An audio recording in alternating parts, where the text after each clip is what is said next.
Hey there, everybody. Welcome into this edition of ESPN FC's Extra Time. I don't know if they were waiting for me or if I was waiting for them, but we got to it. Steve Nichols, Sebastian Salazar, we got Don Hutchison as well, and plenty of your great questions off of Twitter. First one. Of course, we saw Barcelona draw 1-1 against Granada. Will Gavi surpass Sergio Ramos in the number of yellow and or red cards in his career? Somehow, Stevie, this feels like a question for you. I don't think so. It's going to take some doing. But he's off to a good start. Sergio has the world record for both. So he's got... he's going to have a tough job beating Sergio. Is it something you can take out of a player's game, like the propensity to get a yellow or red? Because clearly Ramos hasn't lost it over all these years. Gavi's still young. Could he learn? Oh, absolutely he can learn. Yeah. No, he just... It's experience. It's been in situations. You know, brain box is like a computer. And whenever you gain experience... Oh. No, I'm sorry. The old brain box is like a computer. Well, it is. Yeah, no, I know. Well, because what happens is you find yourself in a position and there's something in your head clicks and it reminds you of when you were in that position the last time and what you did, whether it be right or wrong. And if you did it wrong, then you do the right thing. And this all happens in milliseconds. Mm-hmm. And that's why I call it a computer. Yes. So, is that okay? Speaking of brain boxes that are also computers, Don, what's the percentage that Man United are going to reach Europe this season? Oof.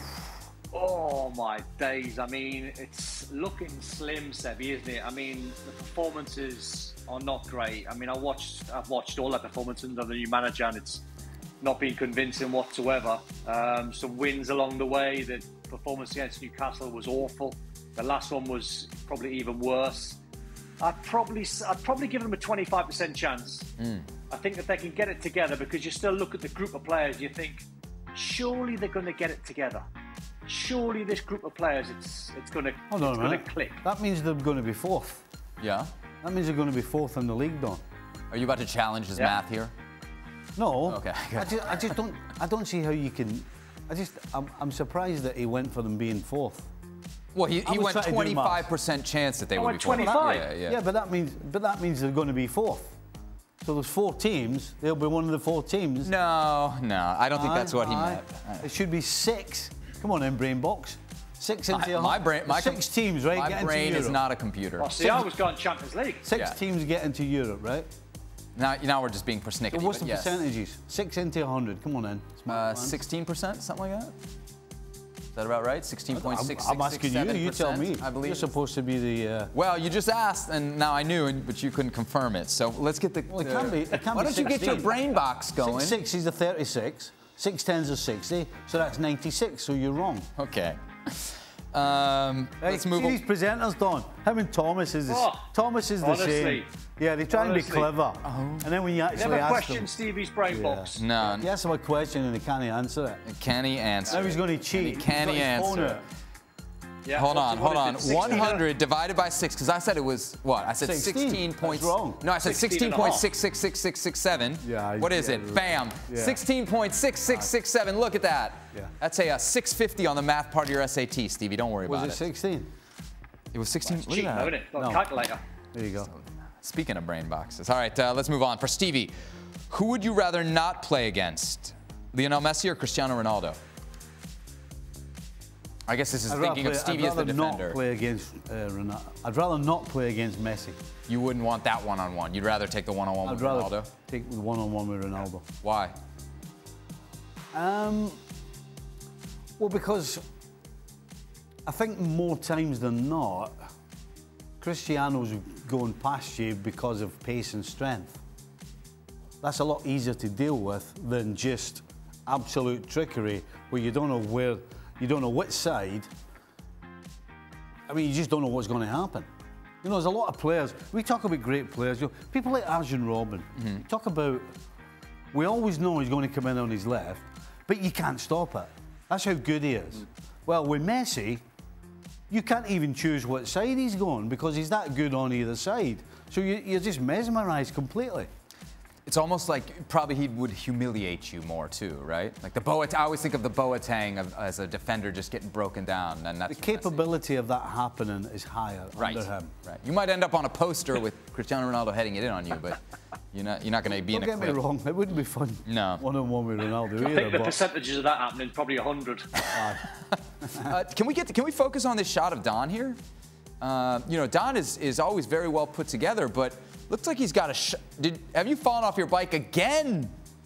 Yes. No. Sebi, I've come to the conclusion as I was falling down off the bike, I'm petrified of breaking a leg or breaking an ankle or twisting my knee. But your brain, box is just fine. We'll just throw the face at it first, and if that can handle it. That's exactly it. I'm thinking, I don't want a broken leg. If he damaged his brain anymore, nobody would notice. I just throw my face at the... What's the worst that can happen if I throw my face at the floor? Nothing. Nothing. I'd rather that than a broken leg. Nothing. Maybe we would even get some better percentages here on the show. Kartik asks, what was the feeling when they faced their former clubs? I guess this is for both of you. How difficult was it to do so? Don, I'll start with you because you had like a million former clubs. Easy said. Honestly, it's one of those bizarre things where I don't know why, I don't know the reason, but players always seem to play well. And I was one of them that loved playing against my former club. When I left Liverpool in '95, I think the season after, I played for West Ham against Liverpool at Upton Park, under the lights, nighttime game, had a worldie, scored 2. It's one of them where you just want to prove a point. You want to prove your old club wrong. And it's like you just got that inner adrenaline that you just can't bottle, and you just wish you could have it for every single game. And when you've played against a fair few of your old clubs, it's a brilliant feeling. It's just you've got no idea why. You can't explain it. Your adrenaline's high. And in my opinion, 9 times out of 10, you play well. I guess the motivation all comes down to like how you left the former club, right? Yeah. Yeah, I was nervous. And it was something I never was as a player, was particularly nervous. But I wasn't sure. I went back to Liverpool when I was 35, having left right in your prime. Having left about 2 years previous, and having been there for 14 years, I never thought I'd ever go back and play. Anyway, I find myself back, and I got stuck between.